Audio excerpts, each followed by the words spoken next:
Hey everyone, Telander here, and welcome to a brand new episode of the Ostium Sagas. Did you know you can get access to a bunch more unreleased Ostium Sagas content? It's easy, just become a supporting patron at the $5 level and above on the Ostium Network Patreon at patreon.com/ostiumpodcast. On our Patreon, you'll get access to many new episodes of the Ostium Sagas you haven't heard before, as well as a bunch of other bonus content. Once again, that's patreon.com/ostiumpodcast.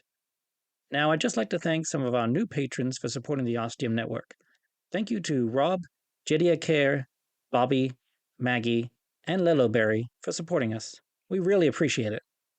Okay, let's get this Ostium Sagas episode started, shall we?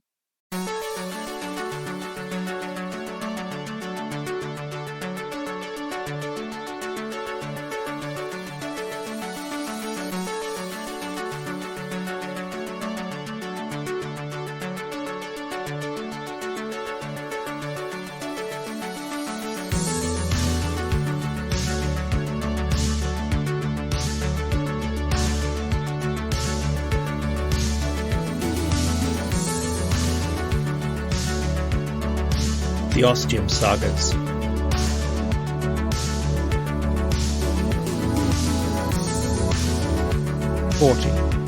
Saga 3, 66 NYA, Part 4.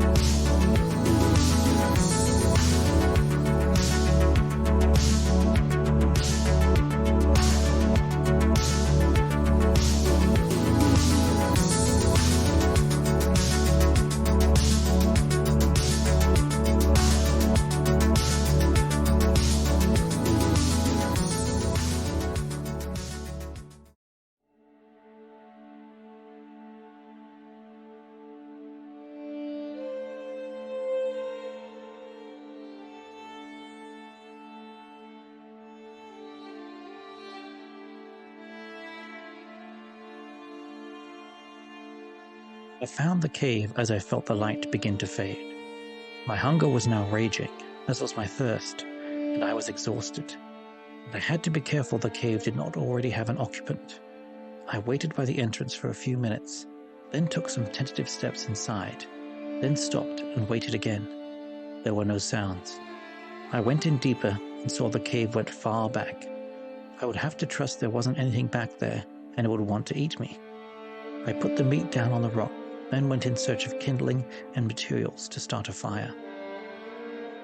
Fortunately, that didn't take long, and with the weakening light, I searched for the last and most important item: water.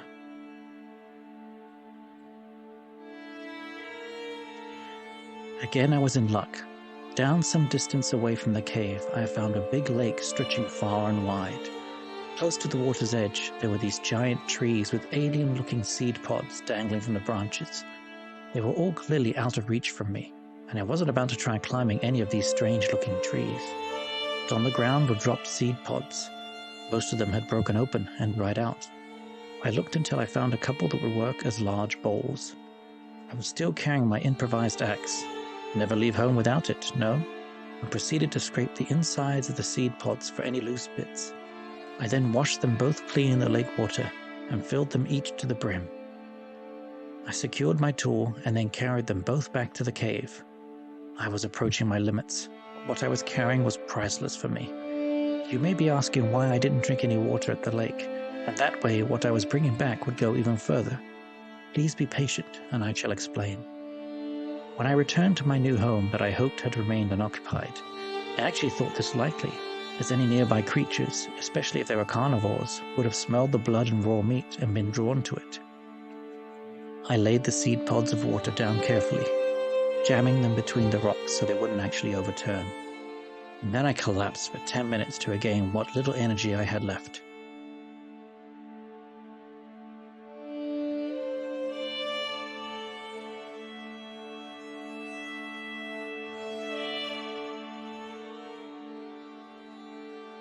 When I came to, I was still famished and very thirsty, but at least had some of my strength back. I proceeded to prepare a fire deep within the cave so that it wouldn't be visible from the entrance, where twilight had made itself known. I needed to get this fire started soon, or I would be in complete darkness and completely screwed. The bedding of small pieces of wood and tinder was ready. I had my rock and piece of flint I'd easily found amongst the many rocks of the cave. Then it was just a case of striking the flint on the rock in such a way as to cause sparks. Those sparks would fall upon the dry tinder and start a small fire. At least that was what I hoped. This was primordial Earth, where the rules of fire-making might not apply in the same way, given the completely different vegetation. Nevertheless, I remained confident. Me a good 15 minutes in the waning light of what remained of the day. Twilight was coming to an end, and full night was now making itself known. Enough sparks fell to ignite the tinder, and with some gentle breaths, the small flames grew into larger ones and multiplied, and not too long later I had a warm and comforting fire going. There was something so relaxing about it, and hopeful. Here I was, stuck in this doomed time for any human where so much out there could easily kill me without a moment's thought. But I had made fire, which was giving me warmth and light, but also cooking the meat now which I had attached to sticks, therefore making the energy of the food that more easier to access, giving me very necessary sustenance. The fire was also a potent weapon if it became necessary. Every creature from every time knew the risks and dangers of fire and the harm it could cause, so I felt safer for the first time since arriving in this Jurassic period, if that's when it actually was.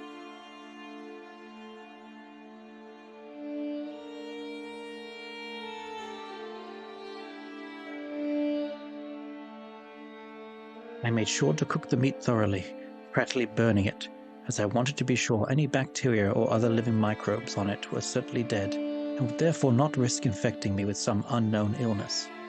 I was not surprised to find it was absolutely delicious. I was starving after all, but it was juicy and tasted like high-quality beef. It wasn't long before I had consumed it all. In the meantime, I had placed the water-filled seed pods upon the hot coals, paying close attention that they did not burn. They turned out to work as excellent saucepans. A little bit longer and the water inside was bubbling. Using a pair of flat rocks, I lifted the seed pods out from the coals without spilling any water, and then had to painstakingly wait for it to cool. Like the meat, I had no idea what might be living and swimming around in the lake water that, upon entering my body, would soon start multiplying and taking over for all I knew. Eventually the water was cool enough to drink, and I ended up consuming an entire seed pod. But I had little to worry about, for I had another full one, and plenty more water available where that came from. Feeling satiated for the first time that day, both with hunger and my thirst finally quenched, I went to the outside of the cave in the darkness, and both urinated and defecated. Then I returned to my simple bedding I had put together while the water was cooling. It consisted of soft pliable sticks and branches, and a number of large leaves for padding. I wrote in this journal for some time until my eyes grew heavy, said my prayers, and then laid down to sleep.